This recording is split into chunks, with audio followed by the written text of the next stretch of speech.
আমরা একদল ভারতের দালাল তাড়িয়েছি, আরেক দল দালাল তৈরি হয়ে গিয়েছে। শেখ হাসিনা ভারতের দালালি করে ব্রিফকেস নিয়ে পালিয়েছে। নতুন বাংলাদেশে ভারতের যারা দালালি করবেন লুঙ্গি নিয়ে পালানোর জায়গা পাবেন না।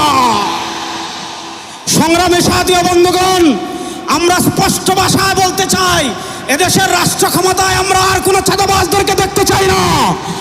এদেশের রাষ্ট্র ক্ষমতায় আর কোনো টেন্ডারবাজকে দেখতে চাই না। এদেশের রাষ্ট্র ক্ষমতায় আর কোনো ভারতের দালালকে দেখতে চাই না। ইসলামকে রাষ্ট্র ক্ষমতায় নেওয়ার জন্য প্রস্তুত আছেন না? ইনশাআল্লাহ। ইসলামী আন্দোলনের মোহতারাম আমির পীর সাহেব চরমোনাই ঘোষণা দিয়েছেন, ইসলাম দেশ ও মানবতার পক্ষে এবার ভোটের বাক্স একটা হবে ইনশাআল্লাহ। আমরা স্পষ্ট ভাষায় বলেছি, এদেশে আমরা আওয়ামী লীগকে দেখেছি, এদেশে আমরা বিএনপিকে দেখেছি, এদেশে আমরা জাতীয় পার্টিকে দেখেছি, তারা কেউ মানুষের ভাগ্যের পরিবর্তন করতে পারে নাই, মুক্তিযুদ্ধের প্রকৃত চেতনা বাস্তবায়ন করতে পারে নাই। এবার একটা চেতনা বাকি আছে, যেই চেতনার নাম ইসলাম। ইসলামকে রাষ্ট্র ক্ষমতায় নিয়ে সব দুর্নীতি দুঃশাসনের অপসারণ করবো ইনশাআল্লাহ। সর্বশেষ একটা কথা বলে আমি আমার বক্তব্য শেষ করব। আপনারা জানেন, সমাজের বিভিন্ন জায়গায় যখন দুর্গন্ধ ছড়িয়ে পড়ে, দুর্গন্ধ তাড়ানোর জন্য বাতাসের প্রয়োজন আছে না নাই?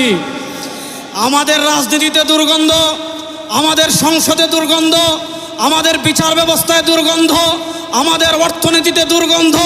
52 বছর যারা রাষ্ট্র পরিচালনা করেছে, এদেশে সারা দুর্গন্ধই ছড়িয়েছে। এই দুর্গন্ধকে দূর করার জন্য বাতাসের প্রয়োজন আছে। সেই পুরো বাংলাদেশে এবার বাতাস হবে হাত পাখা ইনশাআল্লাহ। সেই হাত পাখার বাতাস ছড়িয়ে দেওয়ার জন্য প্রস্তুত আছেন না নাই? আরে ভাই, আমাদের কোনো মার্কা আছে? ইসলামের পক্ষের কোনো মার্কা আছে? মুক্তিযুদ্ধের প্রকৃত চেতনার কোনো মার্কা আছে? ভারতীয় আধিপত্যবাদ মোকাবেলার কোনো মার্কা আছে? ওরে কোন সে মার্কা?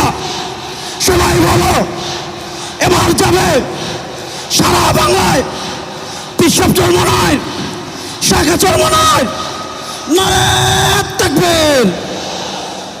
আমরা একদল খুনিকে তাড়িয়েছি, তাড়ানোর 9 মাস হয় নাই আরেক দল খুনি বাংলাদেশে তৈরি হয়ে গিয়েছে।